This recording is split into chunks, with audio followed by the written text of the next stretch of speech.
তো আল্লাহ যে সম্মানটা নিজেই দিয়ে দিয়েছেন মহিলাদেরকে, সেখানে আসলে এই ধরনের স্লোগান বা উক্তিগুলো শুনছি, এগুলো আসলে কোনোভাবেই মানানসই নয়। এগুলো সম্পূর্ণ ইসলামের সাথে আমি বলবো সাংঘর্ষিক, এগুলো আল্লাহর বিধানের বিরুদ্ধে এক ধরনের যুদ্ধ ঘোষণা করার মতন।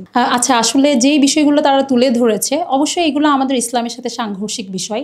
যেমন আপনি যেটা বললেন দেহ আমার, বা যেটা বলেছেন, আসলে আল্লাহ তো আমাদেরকে সৃষ্টি করেছেন, আল্লাহ মহিলাদেরকে খুব ইজ্জতের সাথে সম্মানের সাথে থাকতে বলেছেন, সৃষ্টি করেছেন। আল্লাহ আমাদের মহিলাদেরকে এমন একটা সম্মান দিয়েছেন, এটা 1400 বছর আগে কোরআনে আসলে এটা হয়ে গেছে, ওখানে প্রিজার্ভড হয়ে গেছে। তো আল্লাহ যে সম্মানটা নিজেই দিয়ে দিয়েছেন মহিলাদেরকে, আল্লাহ আমাদেরকে বলেছে ঘরে থাকতে, আল্লাহ বলেছে আমাদেরকে আবৃত থাকতে, সেখানে আসলে এই ধরনের যে স্লোগান বা উক্তিগুলো শুনছি এগুলো আসলে কোনোভাবেই মানানসই নয়।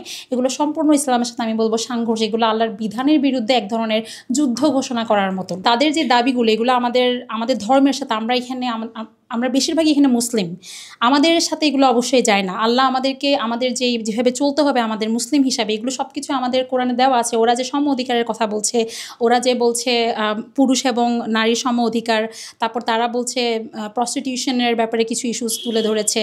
সো ম্যারিটাল রেপ, বৈবাহিক ধর্ষণ, এগুলো তো সম্পূর্ণ, এগুলো কোনোভাবে আমাদের ধর্মের সাথে যায় না। এগুলা যদি আমি কোরআনিক ব্যাখ্যাও করতে চাই, আল্লাহ সুন্দরভাবে এগুলো কোরআনে বলে দিয়েছে যে আমাদের কিভাবে, যে বৈবাহিক ধর্ষণ আমি যদি বলি, যে একটা পুরুষ এবং একটা মহিলা বিবাহে আবদ্ধ হয় কখন, যখন তাদের সম্মতি থাকে, কনসেন্টে কিন্তু তাদের বিয়েটা হচ্ছে। সো যখন শরিয়া সম্মতভাবে আসলে তারা বিবাহতে আবদ্ধ হচ্ছে, সেখানে আমি কিভাবে ধর্ষণের কথা আনবো? আল্লাহ আমাদেরকে বলে দিয়েছেন যে তোমরা একে অপরের পরিপূরক, মানে একজন আরেকজনের সহায়ক তোমরা। আল্লাহ কোরআনে বলেছেন যে your spouses are garment to you and you are garment to the other. So সেখানে আসলে কীভাবে বৈবাহিক ধর্ষণের মতন একটা কথা আসছে? সম অধিকার। আল্লাহ পুরুষ এবং নারীকে ভিন্নভাবে তৈরি করেছে।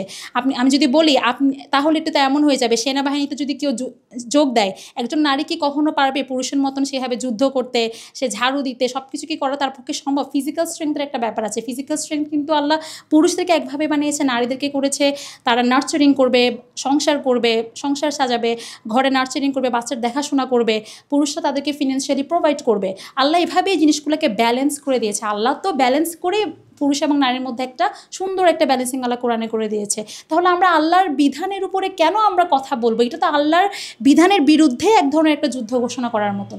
আচ্ছা, what ever the women's reform commission are actually talking about, like they're talking about marital rape, they're talking about equal rights of men and women, and a lot of things, like I think actually these are totally illogical. These are actually going against the commands of Allah, because Allah Azza wa Jal has already given the woman a high dignity, a high honor. Allah has already preserved that over 1400 years ago. Allah has said in the Quran. So I don't think these are totally going against the Quranic verse. Allah has already said in the Quran that the man and woman, like they are a garment to each other. So how come whenever a husband and wife, they're getting married, that means they both have the consent, right? They both have the consent. So how come they talk about marital rape, like after marriage? How can they talk about that? Because everything will happen in consent of husband and wife. They will go in kindness, they will share, they will do everything according to their own comfort. So I think these are totally illogical.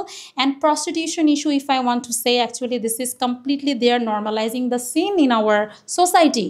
This is a kind of deception of shaitan. Actually this is not liberation, I should say. So I think this is it.